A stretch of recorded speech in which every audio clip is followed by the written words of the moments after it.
Continuamos entonces con la agenda de este primer foro, invitando a subir al escenario a los disertantes de la Mesa Temática de Energía y a la señora Griselda Lambertini, directora académica en el Centro de Estudios de la Actividad Regulatoria Energética, quien moderará la mesa. Bueno, buenas tardes. Gracias a todos por estar aquí. Después de almuerzo no es un horario fácil. Gracias a los organizadores por este increíble primer foro empresarial Unión Europea-Argentina, a la delegación de la Unión Europea y a la Eurocámara en Argentina. Y a la mañana hemos tenido dos cuestiones claves, las nombró recién Luca: digitalización, sustentabilidad, y no podía faltar en estos paneles la energía. Y el título de nuestro panel es La transición energética, entendida como el esfuerzo que hacemos, y aquí estamos totalmente en consonancia, los países de la Unión Europea y de Argentina, en buscar la mejor política pública para crear un entorno que nos permita ir trasladando las inversiones y los consumos del sector energético cada vez hacia fuentes menos dañinas al clima y poder alcanzar las metas que asumimos todos en el Acuerdo de París y llegar a un 2050, para algunos países europeos antes todavía, a una emisión neta cero de carbono. Pero la forma de alcanzar esa transición energética no es única, hay distintas herramientas y por eso hoy en este distinguido panel convocamos a representantes de empresas que actúan en distintos sectores y en distintas partes de la cadena energética para que nos cuenten el rol del gas natural, del litio, de las energías renovables, de la tecnología y también qué hacemos los consumidores, qué papel tenemos en todo esto. Los voy a presentar primero a cada uno de ellos y después vamos a iniciar una conversación que espero la disfruten y que se lleven información y conceptos de qué se está haciendo entonces para alcanzar esas metas relacionadas con la sustentabilidad también. Nos acompañan Ricardo Ferreiro. Ricardo es ingeniero mecánico, tiene casi 30 años de experiencia en la industria, trabajó en Argentina, Perú, Colombia, Venezuela y hoy es director de desarrollo de negocios en Gas y Power en Tecpetrol. También nos acompaña Daniel Chávez Díaz. Daniel es antes que nada salteño, ingeniero químico, tiene un MBA, un máster, actualmente es CEO de Eramine Sudamérica, que es la filial local de la francesa Eramet. Y antes de estar en Eramine, estuvo trabajando en el mundo del litio por 20 años en FMC. Luego tenemos en representación de la fuerte de las energías renovables y de la eólica a Jonas Bobin Christiansen. Jonas tiene un máster en Business Communication, Marketing Internacional y Relaciones Públicas de la Universidad de Aarhus, Dinamarca, y él trabajó 10 años en la Embajada de Dinamarca en Buenos Aires. Es sobre todo un fanático de las energías renovables y hoy se desempeña como director de ventas y servicios en Vestas. Sigue en el mundo de las energías renovables y de la tecnología, un representante de Siemens Energy, Marcelo Merli Servidio, ingeniero también, tiene un máster en energías renovables y actualmente nos visita desde Chile. Marcelo está basado en Chile y desde allí es director de desarrollo de negocios con enfoque en sistemas energéticos sustentables en Siemens Energy. Y bueno, finalmente, la colega Elizabeth Williams, licenciada en Gestión Ambiental. Elizabeth es gerenta de Medio Ambiente en ArcelorMittal Sindar y a ella le vamos a preguntar por el lado del consumidor. ¿Qué va a hacer? ¿Qué van a hacer con el consumo de energía? ¿Se van a descarbonizar? ¿Cómo? ¿Cuándo? Ya que Elizabeth tiene a su cargo el seguimiento no solo de los consumos energéticos, sino toda la gestión ambiental diaria de los procesos. Bueno, con todas estas capacidades vamos a entrar en conversación entonces y voy a empezar por Ricardo para preguntarle acerca del rol del gas natural en este caso. ¿Qué rol tiene el gas natural en la transición y qué están haciendo desde Tecpetrol para prepararse o más que prepararse, qué han venido haciendo en ese sentido? Okay. Adelante, Ricardo. Buenas tardes con todos. Muchas gracias, Griselda. Muchas gracias, Eurocámara, por la invitación y la oportunidad. Voy a tratar de ser rápido. No sé si apareció la presentación. Ya se fue al al segundo, ya estaba la primera, ahí está.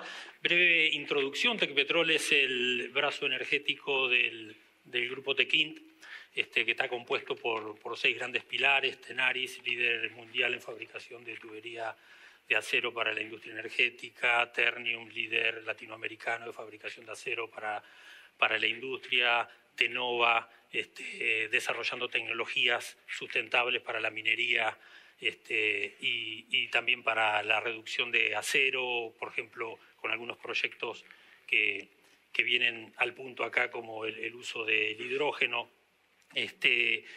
Humanitas, hospitales de alta tecnología en Italia; y Tecpetrol, la parte energética, Techint, perdón, construcciones, especialista en obras de envergadura de mucha diversidad, con más de 70.000, casi 80.000 empleados en el mundo; y Tecpetrol, el brazo energético.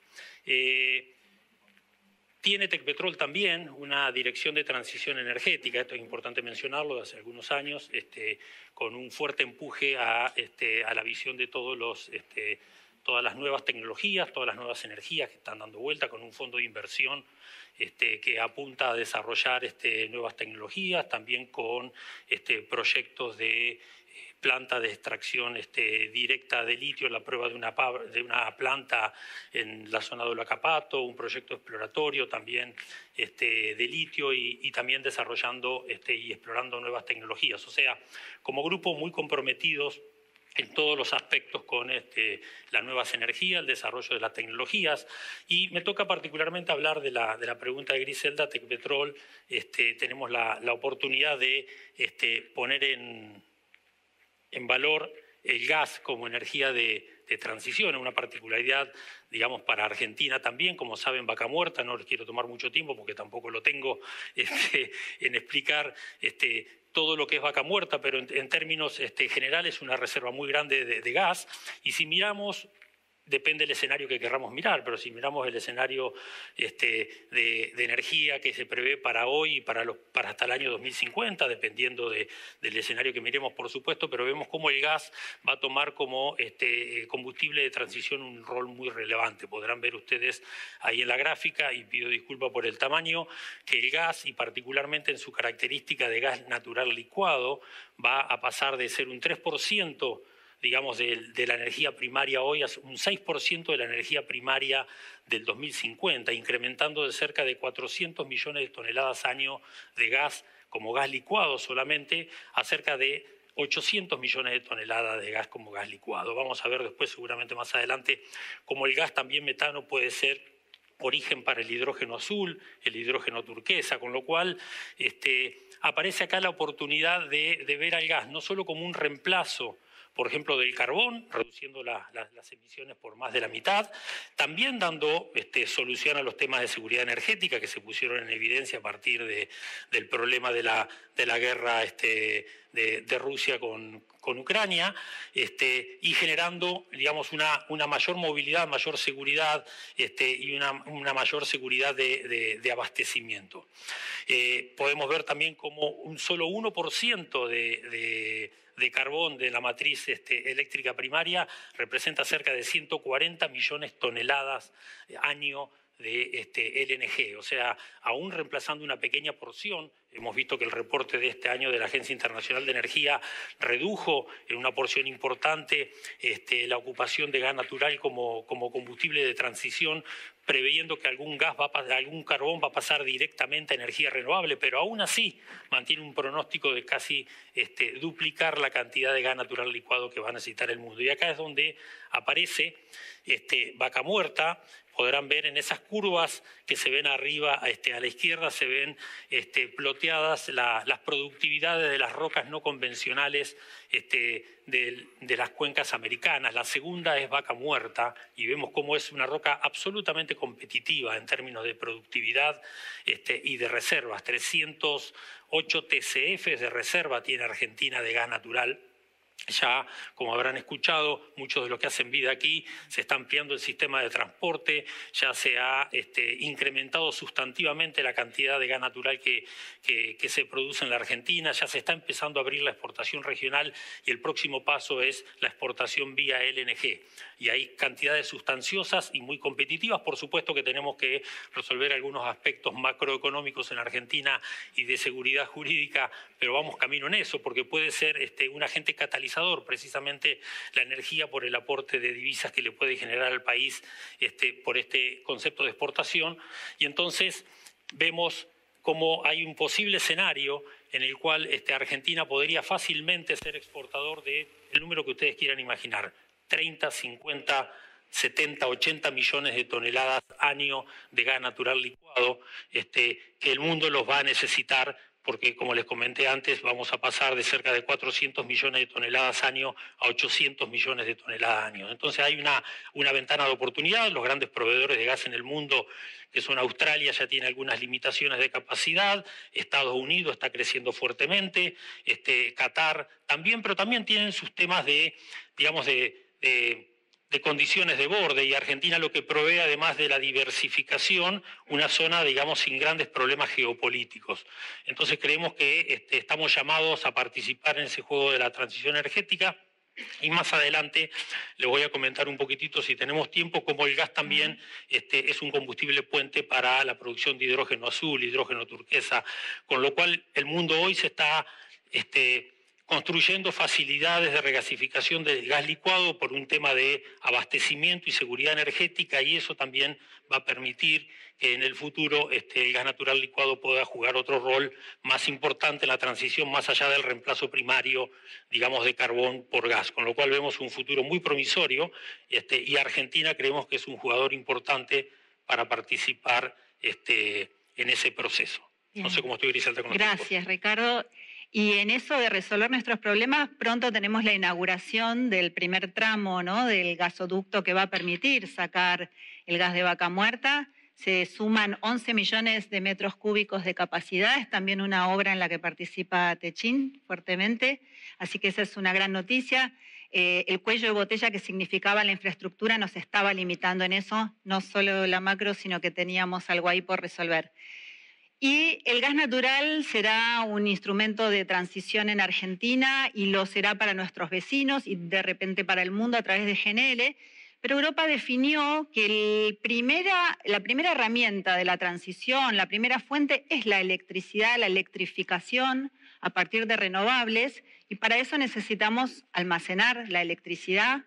Sabemos que hay una intermitencia en la generación de las renovables y para almacenar pensamos en litio. Entonces lo tenemos a Daniel para que nos cuente cuál es el rol del litio y cómo está Argentina posicionada en ese mercado. Muy agradecido por estar acá, en realidad es un honor. Empezaría diciendo que el litio en realidad o los productores de litio son el primer eslabón de una cadena hacia la transición energética, pero fundamentalmente, y en el rol más importante, relacionada al transporte en el mundo. El 30% de las emisiones de gases tienen que ver con la movilidad, tienen que ver con el transporte, y el litio es un elemento indispensable en la fabricación de baterías para que ese transporte sea convertido gradualmente en un transporte eléctrico y se eviten las emisiones que estoy comentando. No es la única cadena de valor, donde obviamente en esa punta de la cadena de valor estarían fundamentalmente los fabricantes de vehículos, sino que el litio efectivamente, como mencionaba, tiene un rol importante también con las energías renovables, porque hay una característica que tienen las energías renovables, son intermitentes, y por lo tanto es necesario el almacenamiento en un determinado periodo de tiempo, y el litio, dentro de ese rol que tiene en la fabricación de las baterías secundarias, juega también un rol relevante al permitir que estos, se llaman ESS en la jerga, Energy Storage Systems, permitan entonces hacer más efectivas las energías renovables. Y obviamente también el litio, yo quiero mencionar, el litio es algo que está como elemento es conocido desde el principio del siglo XIX, pero está en producción industrial desde antes de la Segunda Guerra Mundial. O sea, el litio lo que ha ido teniendo como mercado internacional es una dinámica. En esa dinámica pasó de los usos tradicionales a tener cada vez más preponderancia el sector energético, en otras palabras, la fabricación de baterías, y eso comenzó en la década del 80 del siglo pasado, las investigaciones sobre todo y el desarrollo industrial, y por supuesto, post-pandemia, debido a todas las regulaciones que hay en el mundo desarrollado y al hecho de que queremos cuidar nuestro planeta reduciendo las emisiones y hacer una realidad esta transición energética, post-pandemia hubo un rebote en B y eso provocó una tensión muy importante a nivel demanda, entre la oferta y la demanda, y una serie de factores que han hecho de que el litio hoy sea mucho más conocido de lo que era hace 20 años atrás, y por supuesto eso ha provocado también un crecimiento muy importante de la demanda, fundamentalmente traccionada por lo que les acabo de mencionar, la fabricación de baterías secundarias.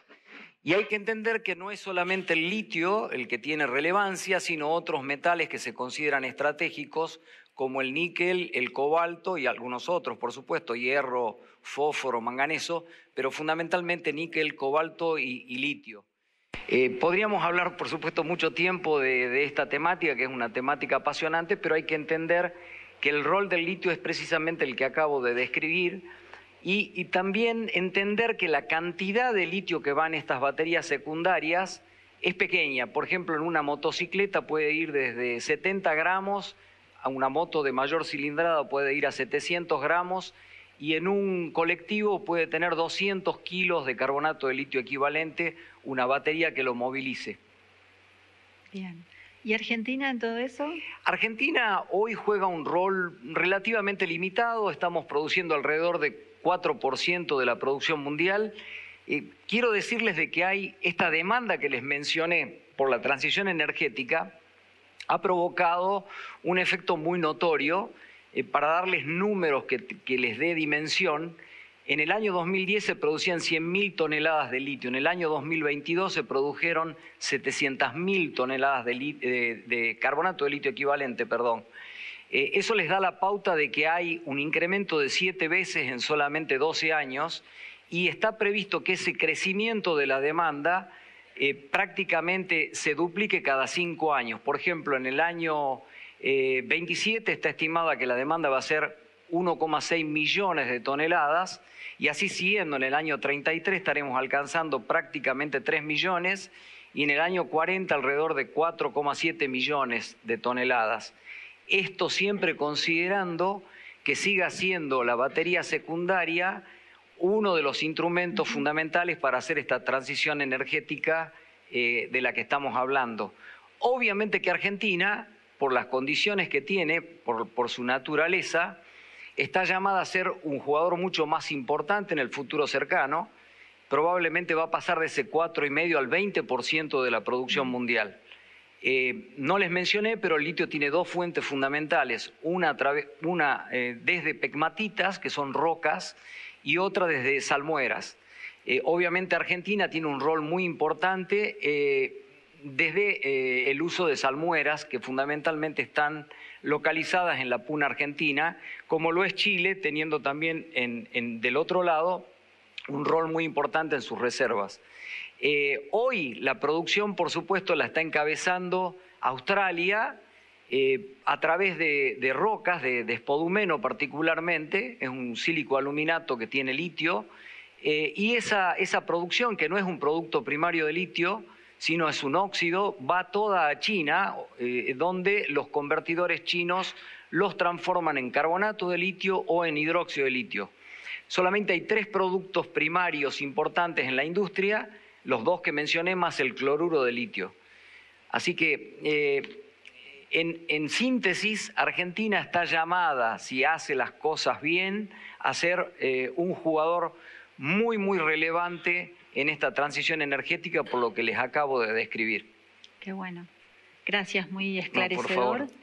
Tenemos gas, tenemos litio y tenemos unos vientos importantes en Patagonia con factores de capacidad de más del 60%. y acá Vestas tiene algo para decir. Jonas, yo te voy a pedir que nos cuentes qué están haciendo ustedes, hace tiempo que están en el mercado argentino, qué proyectan, y también en todo eso que me cuentes si han pensado en la energía eólica como parte de la cadena del hidrógeno verde. Adelante, por favor. Bien, bueno, muchas gracias por la invitación en primer lugar. Es cierto, Vestas lleva casi 30 años en Argentina. Instaló el primer aerogenerador o turbina, como también la conocemos, en Comodoro Rivadavia en 94. Y desde entonces, ahora estamos en 8 provincias, desde la provincia de Buenos Aires hasta Santa Cruz. Tenemos casi 2,5 gigavatios instalados y un 60% del market share. En cuanto al hidrógeno verde, es algo que estamos mirando con mucho interés, tanto a nivel externo como interno. Lo que nosotros estamos trabajando en este momento a nivel externo, trabajar con las empresas utilizadoras para tener un modelo, digamos, de integración tecnológica y en ese sentido poder ofrecer lo que sería una solución integrada a futuro, ¿no? A nivel interno nos interesa mucho también porque tenemos nuestra propia estratégica de Net Zero 2040.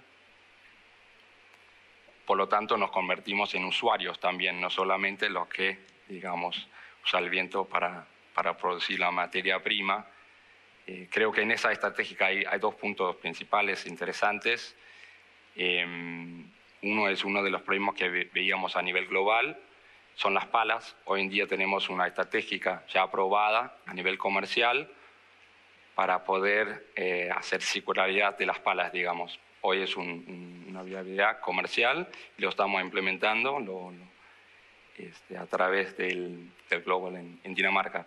El otro que tiene que ver con hidrógeno verde, capaz un poco más a nivel interno, nosotros tenemos, digamos, otra parte de nuestro negocio, es obviamente una parte importante es la logística. Nosotros vemos muchas posibilidades a nivel logístico, por eso hicimos un strategic partnership con Maersk, la naviera. Y en ese sentido compartimos valores muy similares. Por lo tanto, nosotros queremos que logramos nuestros objetivos a nuestra estratégica Net Zero. Ellos también. Estamos tan avanzados en ese proyecto que este año Maersk ya tiene un barco que va a salir de puerto con metanol verde. De hecho, la madrina de ese mismo barco es Ursula von der Leyen. Así que nosotros tenemos muchas expectativas, tanto a nivel comercial como para prestar nuestro servicio, como uso interno también. Bueno, esto que decís es muy interesante porque estamos a la caza de la pesca de a ver dónde hay un proyecto de hidrógeno verde en funcionamiento y me decís que van a hacer a partir de energía eólica el hidrógeno y luego hacer el combustible, metanol verde, para que Maersk funcione en sus barcos con eso. ¿Es una idea? ¿Está situado en algún lugar del planeta o en una carpeta todavía? ¿Cómo es? No, por eso, como decía, digamos, encontramos cierta similitud entre los valores de Maersk, su estratégica, a empezar a descarbonizar su flota y nuestra necesidad de, digamos, de transportar nuestras turbinas. Por lo tanto, es algo muy real. Obviamente falta todavía unos pasos a dar. Es un mundo nuevo todavía, pero hay mucha gente trabajando muy fuerte en esto. Bien. Y como decía, ya el primer barco va a salir este año por parte de Maersk. Así que bueno, como usuario también esperamos que nos pueda ayudar. Bueno, proveedor y usuario, y van a necesitar un electrolizador. Por eso nos interesa mucho que Siemens nos cuente. Ellos están también en la cadena de las renovables, pero te estamos mirando, Marcelo, a ver, ¿va a haber ese cuello de botella de electrolizadores? ¿Están fabricando? Contanos, ¿qué hacen Siemens Gamesa? ¿Qué hace Siemens Energy? Gracias, Griselda, por la introducción y por tus preguntas. Antes que nada, bueno, quiero agradecer la a los organizadores por la invitación y a todo el panel por esta interesante charla. Como bien decías, bueno, Siemens Energy, primero quiero presentarla un poco para los que no nos conocen. Siemens Energy es una compañía bastante nueva, fue creada hace 3 años por Siemens AG como compañía de energía integrada e independiente. Ahí, bueno, en este slide pueden ver un poco nuestra configuración. Somos una compañía, decimos joven, pero con más de 170 años de historia, producto de que es el carve-out de todo lo que era la división de generación de Siemens y alta tensión. Y hace más de una década que comenzamos con lo que es el desarrollo tecnológico en términos de tecnología para producir hidrógeno verde vía electrólisis del agua. A ver, ahí está. Pero también hace más de una década comenzamos en transformar el portafolio y hoy por hoy tenemos básicamente 5 campos de acción, que son los que pueden ver en este slide, que tienen que ver con la descarbonización, producto que más del 50% ya de nuestro portafolio está dedicado a lo que es descarbonización. Lo que es almacenamiento de energía, no solamente electroquímico, sino térmico también. Lo que es, tú mencionabas Siemens Gamesa. Bueno, Siemens Gamesa es una compañía que pertenece a Siemens Energy. En este momento justamente se está integrando como una división. En los próximos meses eso se va a ver así. Dentro de lo que es Siemens Gamesa y dentro de lo que es Siemens Energy, el concepto de producir la energía verde, por ejemplo, ahí se ve en ese slide, dice Power to X, para producir moléculas que sirvan para unir la producción de electrón y electrificar áreas, sectores, la industria que no es tan fácil o es imposible, inviable de electrificar en forma directa. Es la industria naviera, la industria petroquímica y transporte pesado, por ejemplo. Entonces, en ese slide se ve la primera planta en nuestra región, una región en general con un potencial enorme, pero también Latinoamérica acostumbrada a que le cuesta pasar de lo potencial a lo concreto. Entonces hay mucho trabajo que hacer por detrás. Hay algo voy a mencionar en la segunda pregunta del cómo. Y en esa foto, por ejemplo, se ve algo icónico que es una producción con un aerogenerador de Siemens Gamesa en una planta en el sur de la Patagonia chilena, en Magallanes, donde la finalidad es producir gasolina sintética. Esa gasolina sintética que es carbono neutral no es la panacea, pero ayuda a lo que es la descarbonizar y sobre todo un rol importante dentro de lo que es la transición energética, que va a llevar décadas. Ahora también hay que tener el timing de esas décadas, ¿no? Hoy por hoy todos conocemos los informes del IPCC que hablan del impacto del cambio climático, y por suerte ya no se habla más de calentamiento, sino cambio climático, y eso conlleva que tengamos que mirar un poco el propósito y hacer un timing de estas transformaciones de acuerdo a lo que tiene que ver con ese propósito, porque si no estamos como quedando fuera de lo que es necesario hacer para que este cambio, esta transición tenga su efecto, que es que podamos habitar en el mundo y que el impacto socioeconómico que ya se evidencia no sea de tal magnitud que sea todo lo que hagamos después, digamos, va a ser poco trascendental. Entonces, en esa planta se ejemplifica un poco la unión, la conjunción de muchas tecnologías que ya existían, pero que nunca se habían planteado trabajar armónicamente y para una finalidad.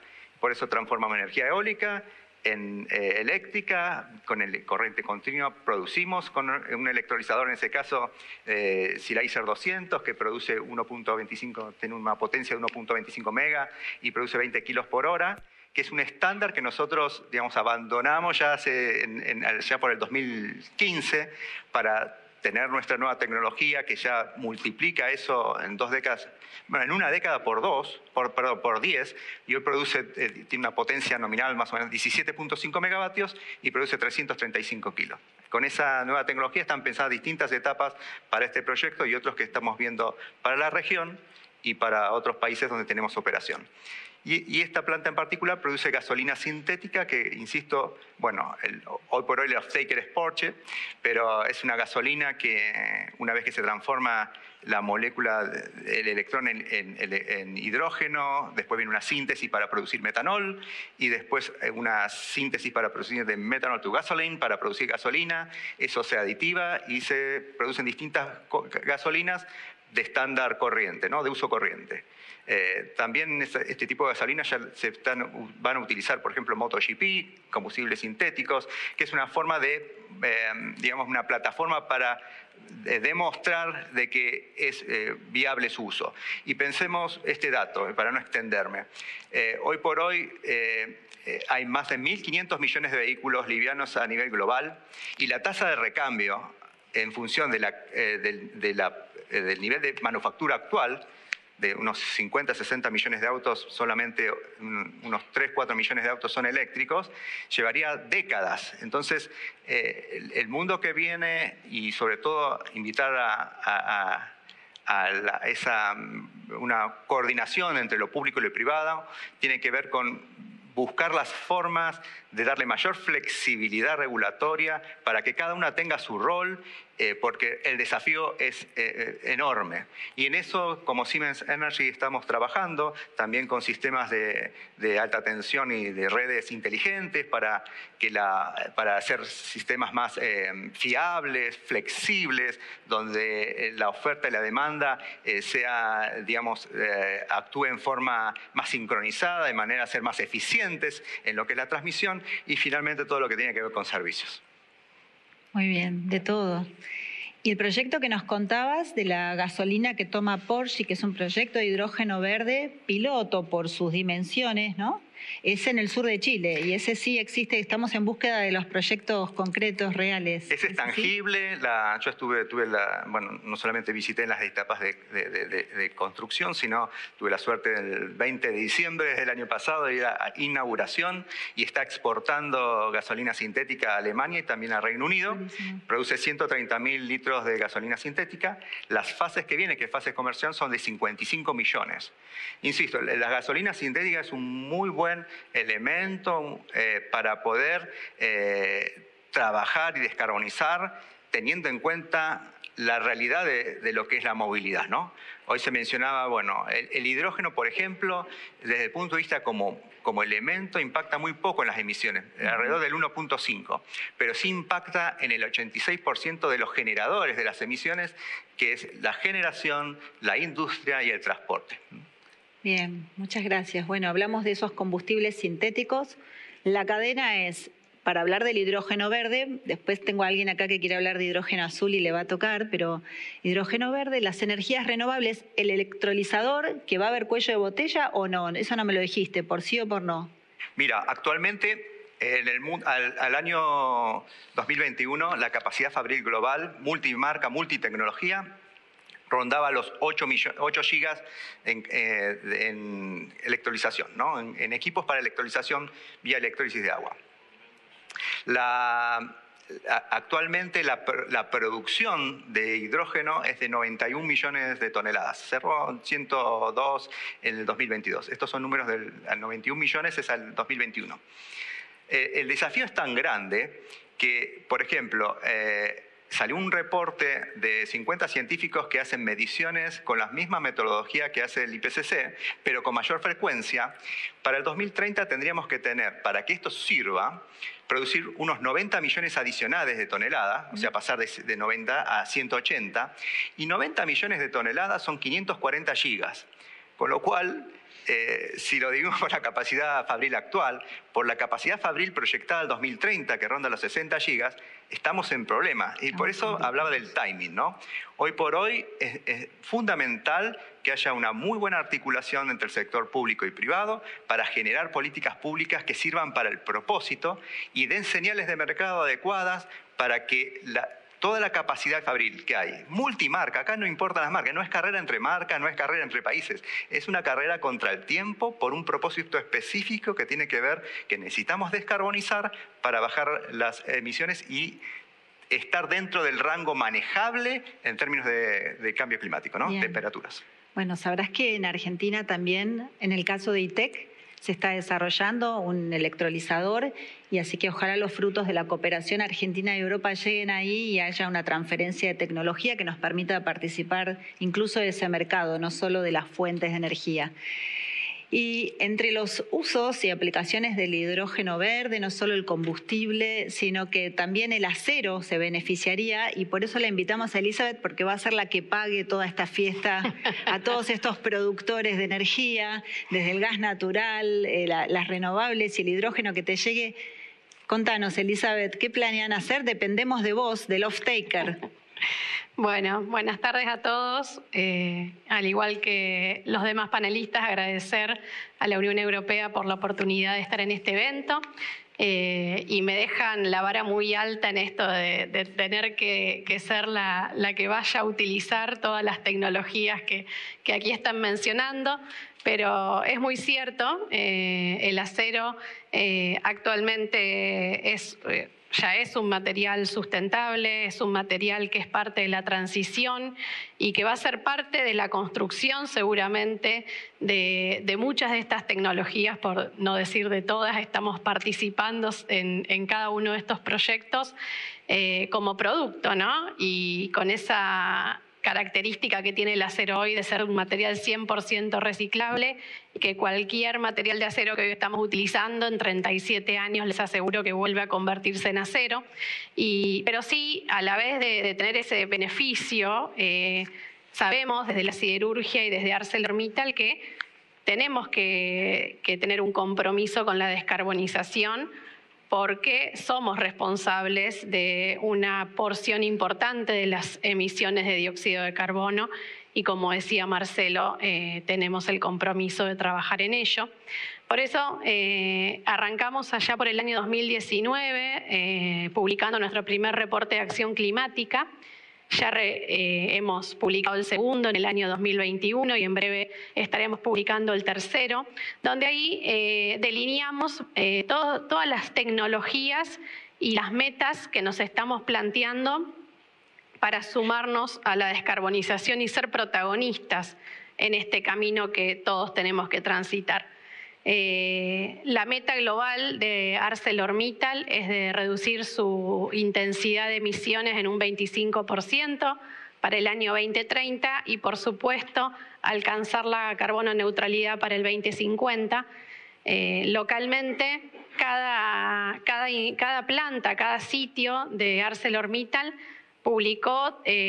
desarrolló su plan local.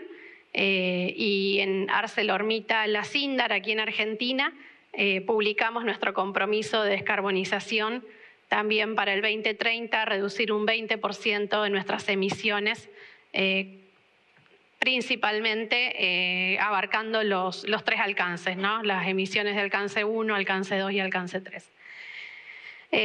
¿Cómo vamos a hacer esto? Bueno, en ArcelorMittal hay un grupo de CTO, un grupo de las oficinas técnicas y de innovación y desarrollo, que están especialmente dedicados a toda la investigación de productos y procesos, la prueba de esas tecnologías que se van desarrollando y las alianzas que van generando con proveedores de tecnología. Y eso nos permite poder ir comprobando cuál es la factibilidad de implementación de cada una de ellas. Se diseñó la ruta del Smart Carbon, que le llamamos en ArcelorMittal, que es la que agrupa toda esta variedad de tecnologías posibles a aplicarse en el acero o necesarias de ser aplicadas en el acero, ¿sí? Lo que no quiere decir que todas van a ser aplicadas en el mismo momento.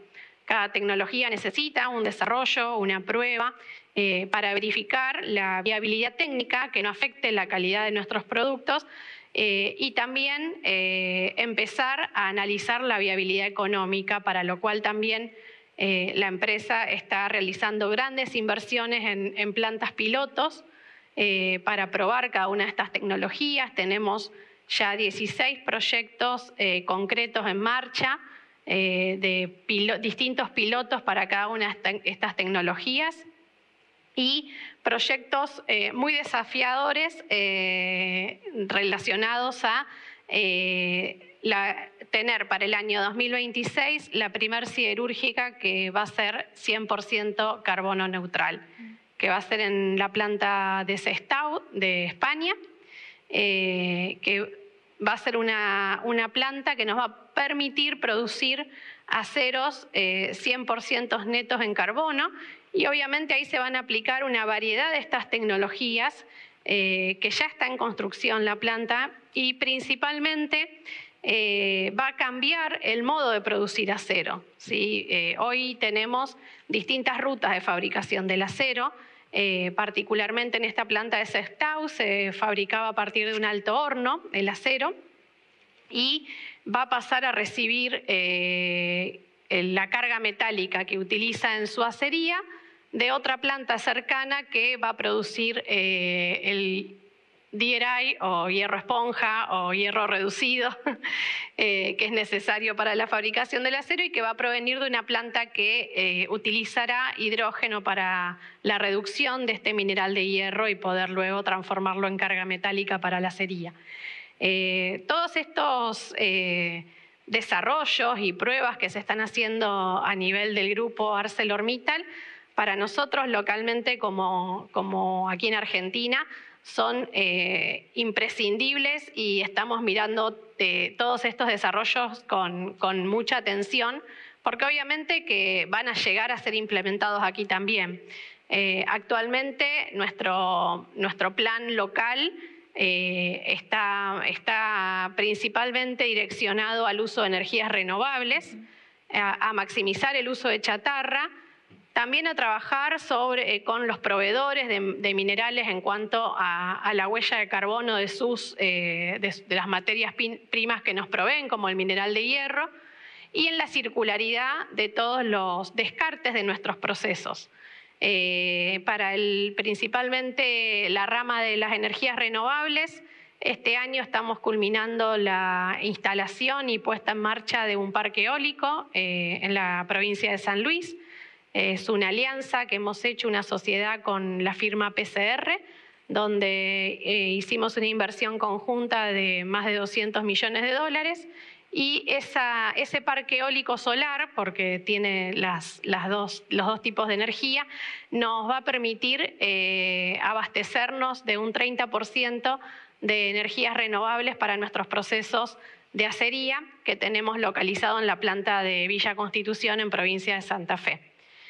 Esa planta produce acero no a partir de alto horno, ¿sí?, sino a partir de le llamamos, si se quiere, tecnología de transición, ¿sí?, que sería la otra ruta de proceso para la fabricación de acero, que es la reducción directa y acería. ¿Por qué de transición? Porque el mineral de hierro se reduce a partir del uso del gas natural. Del gas natural lo que extraemos para la reducción del mineral es el hidrógeno, ¿sí? Nosotros no hacemos una combustión de ese gas natural, sino que lo transformamos químicamente en un gas reductor rico en hidrógeno y que nos permite generar esa transformación química del mineral de hierro, para que luego ese mineral de hierro alimente al horno eléctrico en la acería junto con la chatarra. Entonces, sin lugar a duda que también el hidrógeno va a ser una parte importantísima para la industria siderúrgica y para nosotros en poder lograr la carbono neutralidad a futuro, ¿no? Porque hoy por hoy el hidrógeno para nosotros ya es un insumo valioso, nada más que lo estamos sacando del gas natural y bueno, a futuro seguramente los planes son poder obtener directamente el hidrógeno de fuentes renovables. Buenísimo, vamos en esa senda, y qué bueno saber que nosotros ya estamos en Acindar con un proceso más de transición y no con los antiguos hornos, ¿no es cierto? Sí. Todo esto me lleva, porque dijiste gas, hidrógeno, gris, hecho a partir del reforming de gas natural y sin captura de emisiones, y algo vas a decir, pero estoy en deuda porque hablamos mucho de Vaca Muerta, pero no dijimos que también tenemos mucho offshore en el sur del país y que hay otra fuente importante de gas natural que cabe mencionarla, ¿no? Eso es importante. No solo de vaca muerta vivimos en la transición del gas natural. Y ahora sí, volviendo, ¿qué hay de hidrógeno azul, turquesa? Contanos qué es brevemente. Tenemos una ronda corta porque tuvimos que ceder unos minutos a los organizadores, no nos quedó otra. Así que bueno, nos apuramos en esta vuelta. Bueno, el punto del hidrógeno azul y el hidrógeno turquesa es ambos se fabrican a partir del gas natural, uno por el proceso de reformado y tiene como subproducto el CO2, al que habría que digamos, reinyectar o disponer en un almacenamiento, y el hidrógeno turquesa tiene como subproducto carbón sólido, ¿no? Es un proceso de pirólisis que tiene, entonces ya no tiene el tema de la disposición del carbono. Ahora, ¿pero qué es lo relevante de acá? Que ambos son, digamos, hidrógenos que se obtienen a partir del gas metano. Para tomar un poco hilo con la conversación anterior, hoy, digamos, vimos que y el mundo está yendo hacia una mayor cantidad de gas natural licuado, que es lo que permite la movilidad del gas entre distintos países. La dependencia solo vía gasoducto ha demostrado que es una dependencia compleja, por llamarlo de alguna manera. El gas licuado permite otra movilidad.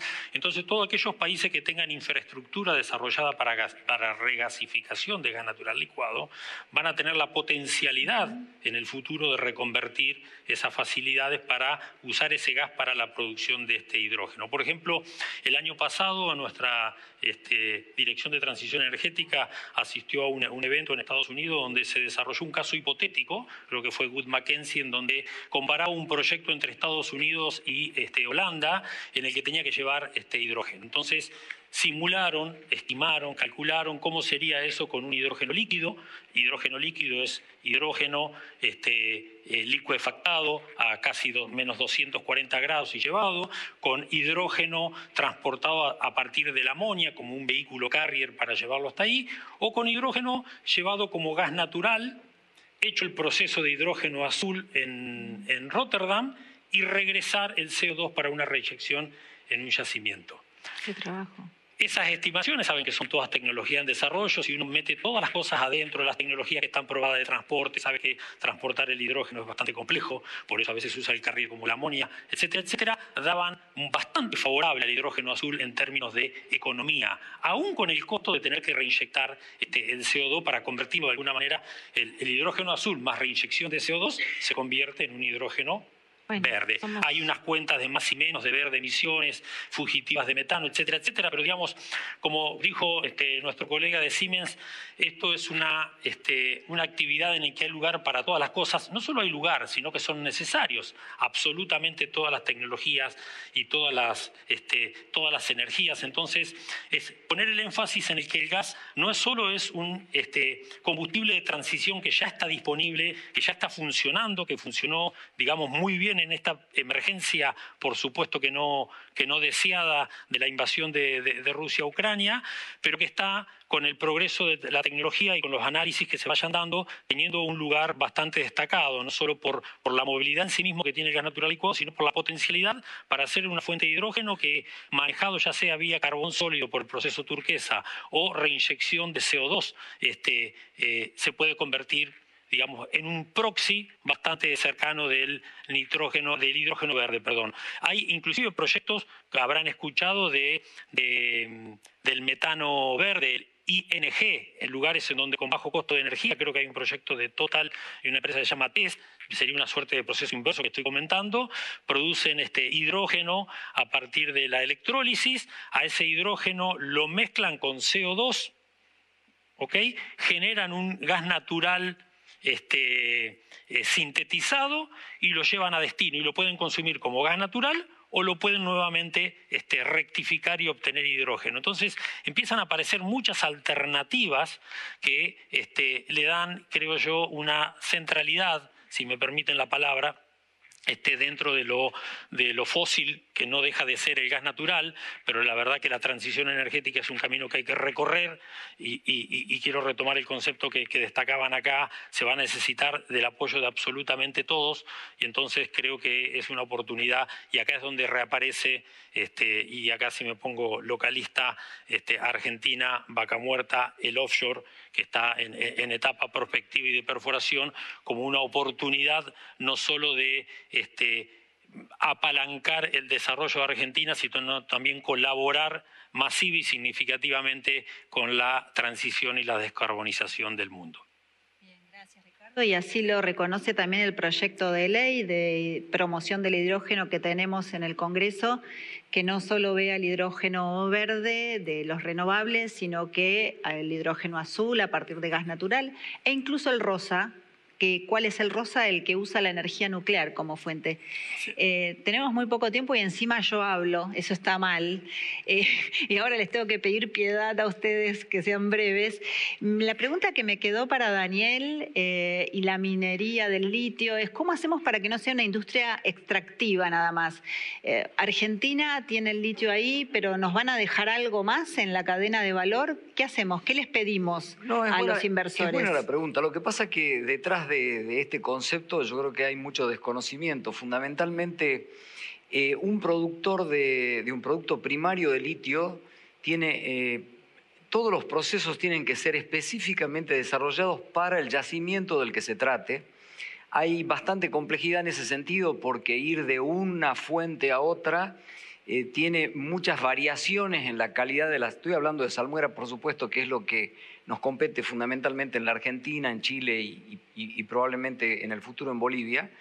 Entonces, lo que decía es, hay que hacer un desarrollo tecnológico que lleva mucho tiempo para poder producir lo que hoy demanda el mercado. El sector energético, que es el que tira de la demanda, es muy exigente en términos de calidad. Hay que producir estos productos primarios denominados grado batería, que en otras palabras implica que son muy exigentes en términos de impurezas. Por lo tanto, cuando una compañía entra en producción en alguno de estos primarios, hay todo un proceso previo. Yo voy a mencionar el caso nuestro, porque obviamente por obvias razones lo conozco en profundidad. Eramine pertenece a un grupo francés minero metalúrgico que se llama Eramet, que está globalizado y es un productor importante de manganeso, níquel y también de mineral sands en el mundo, y a su portfolio le integró ahora la producción futura, en el año que viene, empezaríamos, de litio. A Eramet le llevó alrededor de 5 años desarrollar un proceso tecnológico para poder extraer en forma directa litio y otros 4 años de pilotaje. O sea, ustedes piensen que esta no es una industria extractiva, se lleva 9 años de investigación y desarrollo para recién poner en producción una planta que pueda producir, en este caso, carbonato de litio grado batería. Por lo tanto, es conceptualmente un error pensar que los productores en el primer eslabón de la cadena son simplemente hacen una mera función extractiva. En realidad hay mucha tecnología por detrás y el valor agregado que tiene un producto primario es realmente relevante. Vuelvo a repetir y les voy a dar ideas con número. Una planta de 24.000 toneladas requiere una inversión de alrededor de $800 millones. Entonces eso les da la pauta de que no es una simple industria extractiva, y eso sin contarles que el proceso de exploración puede llevar entre 5 y 10 años y una inversión entre 30 y 60 millones de dólares. Bueno, gracias. Nos quedó claro que hay mucho ahí. Igual también las automotrices las queremos reconvertir, que tenemos en Argentina, y llegar hasta la fabricación de los autos eléctricos. Ojalá tengamos toda la cadena. Muy cortito para Jonas, los criterios de sustentabilidad que piden el hidrógeno verde, aquellos que quieran exportar derivados del hidrógeno verde, es 100% o 70%, mucho renovable. ¿Han pensado en hacer parques eólicos off-grid dedicados? Porque en Argentina de la red no podríamos tomar una electricidad tan renovable. Muy cortito, contame. Sí, muy cortito. Creo que hay discusiones importantes a nivel global a nivel Unión Europea y, por supuesto, también en Argentina, que todavía hay que definir un camino claro.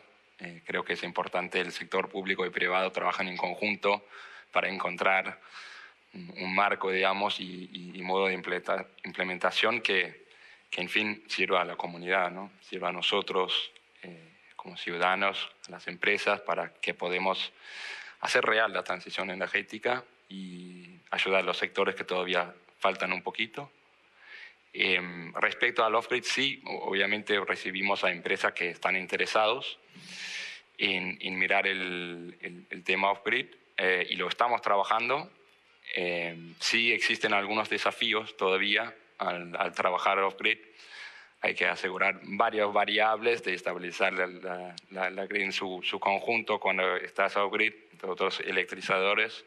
Así que no estamos ahí todavía, pero lo estamos trabajando con mucho interés. Entendemos que hay demanda. Sobre todo considerando que todavía tenemos problemas de infraestructura, entonces si lo hacen off-grid no molestan a nadie. Un poco más caro también, pero bueno. Tomamos el diálogo de infraestructura otro día, sí. Marcelo, ¿cómo lo hacemos en 30 segundos? ¿En 30 segundos? Sí. Bueno. Ciertamente hemos tenido una curva de aprendizaje respecto del hidrógeno. Hace 200 años que se descubrió, pero ya sabemos cómo usarlo en forma efectiva con el propósito de la descarbonización. Ahora lo que nos falta trabajar es el cómo, y el cómo tiene que ver con una muy buena articulación público-privada para que se generen políticas públicas que incentiven a cumplir con el propósito.